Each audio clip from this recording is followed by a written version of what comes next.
अस्सलाम वालेकुम स्टूडेंट्स। आज हमने पढ़ना है ह्यूमन एलिमेंट्री कैनाल। तो ह्यूमन एलिमेंट्री कैनाल मीन कि वो कैनाल, वो रूट जिसके थ्रू जो भी फूड हम इनटेक करते हैं हमारे माउथ से पास करके हमारे स्टमक में जाता है, जहाँ पे उसकी डाइजेशन होती है, इंटेस्टाइन में डाइजेशन होगी कंप्लीट और अब्जॉर्प्शन होगी। उसके बाद जो वेस्ट प्रोडक्ट होगा हमारी बॉडी से एक्सक्रीट आउट हो जाएगा।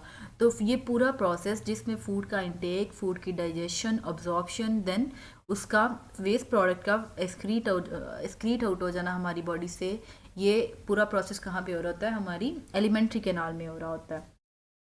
The digestive system of humans consists of long tube that extend from mouth to anus. This tube is called alimentary canal. तो alimentary canal extend कहाँ से कहाँ तक होती है? Mouth से anus तक होती है। Its main sections are oral cavity, pharynx, esophagus, stomach, small intestine and large intestine. तो अगर alimentary canal के main sections की बात करें तो mouth से start होगी, उसके बाद esophagus आएगा, then stomach आ जाएगा, उसके बाद आ जाती है small intestine, आती है large intestine और then एनस। ठीक है, तो ये क्या है? एलिमेंट्री कैनाल है जो माउथ से एनस तक एक्सटेंडेड है। यहीं पे बिसाइड दीज ऑर्गन्स यहाँ पे ग्लैंड्स भी प्रेजेंट होते हैं जो क्या करते हैं? डाइजेशन में हेल्प करते हैं। वो ग्लैंड्स क्या करते हैं? एंजाइम से क्रिएट करेंगे जो डाइजेशन में हेल्प करेंगे। In addition there are many glands associated with alimentary canal. These are in the form of 3 pairs of salivary glands, a pancreas and a liver. तो 3 पेयर्स होंगे सेलिवरी ग्लैंड्स के, उसके बाद pancreas होगा और liver होगा जो एंजाइम से क्रिएट करेंगे जो डाइजेशन में हेल्प करेंगे। तो 3 pairs of salivary glands present होते हैं माउथ रीजन में, ठीक है। उसके बाद पेनक्रियाज प्रेजेंट होता है स्टमक के पास और लीवर भी, ठीक है। तो ये भी क्या करेंगे? एंजाइम से क्रिएट करेंगे जो डाइजेशन में हेल्प करेंगे। We will go through the structure and the functioning of digestive system by assuming how a bite of bread, roti taken with some dish like mutton is digested and how small molecules like amino acids, simple sugars, fatty acids, vitamins, salts and waters are provided to the cell. अब यहाँ पे है कि जो भी हम food intake करते हैं, जैसे कि हमने कोई भी रोटी खाई, मटन के साथ खा ली, तो वो जो रोटी या मटन हमने जो खाया है वो किस तरह small molecules like amino acid, simple sugars में कन्वर्ट होता है, ठीक है। और किस तरह उससे जो न्यूट्रिएंट्स होते हैं हमारे सेल तक जाते हैं, किस तरह एनर्जी हमारी बॉडी को प्रोवाइड होती है by these nutrients.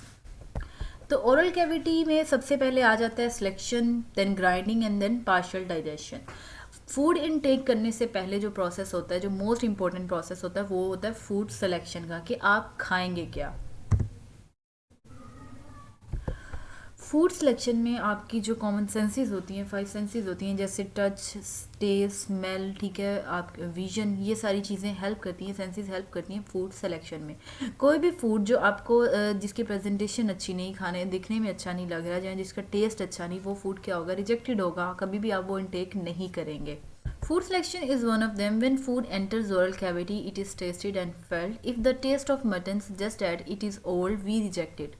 If teeth or tongue detect some hard object such as dirt, we also reject that bite.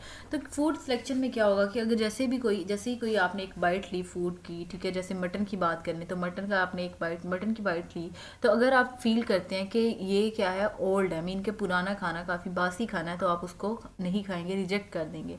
या फिर ड्यूरिंग चर्निंग कोई हार्ड ऑब्जेक्ट फूड में आ जाता है, तो तब भी क्या हो जाता है? वो रिजेक्ट हो जाता है, ठीक है। The senses of smell, vision also help oral cavity in the selection of food. तो और जो स्मेल और विजन की जो सेंसेस हैं ये भी हेल्प करती हैं सिलेक्शन ऑफ फूड में। सेकेंड स्टेप होता है the second function of the oral cavity in grinding of food by teeth.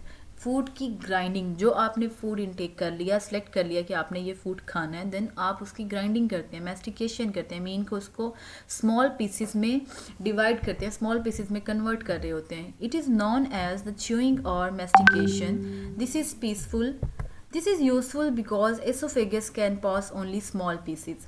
तो अब जो मैस्टिकेशन का प्रोसेस होता है ये बहुत यूज़फुल होता है डाइजेशन में, क्योंकि ओनली जो स्मॉल पीसीज होते हैं फूड के वही हमारे एसोफेगस से पास कर सकते हैं, ठीक है। एसोफेगस क्या है? ट्यूब है जिससे फूड माउथ से स्टमक तक जाता है, जिस ट्यूब के थ्रू।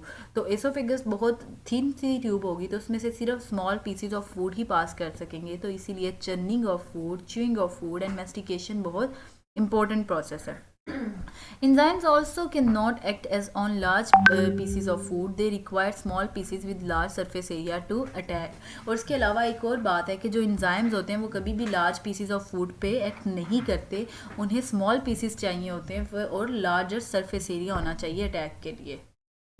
तो दो स्टेप हमने पढ़ लिए. एक तो फूड सिलेक्शन जिसमें डिसाइड करना, सेलेक्ट करना कि आप क्या इनटेक कर रहे हो. दूसरा मैस्टिकेशन जिसमें जो आप फूड इनटेक कर रहे हो उसको स्मॉल पीसेस में कन्वर्ट करना.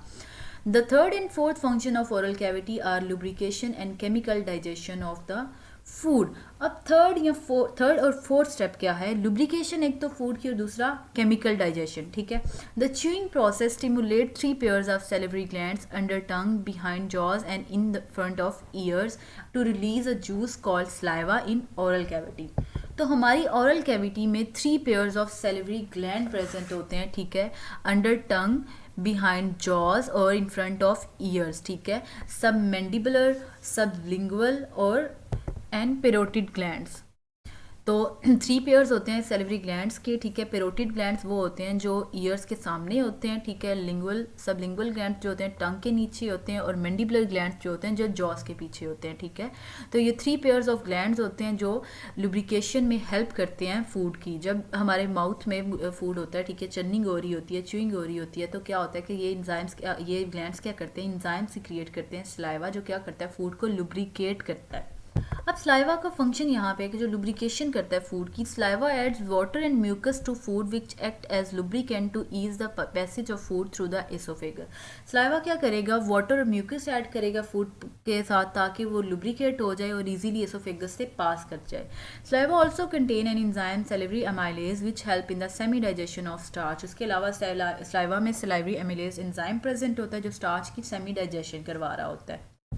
During the process of chewing, lubrication and semi-digestion, the pieces of the food are rolled up by the tongue into a small slippery spherical mass called bolus. अब जब chewing हो रही होती है तो जो सेमी डाइजेस्टेड फूड होता है, फूड के पीसेस होते हैं, टंग क्या कर रही होती है? उनको रोल कर रही होती है एक स्फेरिकल मैस में जिसे हम क्या कहते हैं? बोलस. ठीक है. वही बोलस फिर हमारे एसोफेगस से पास करता है.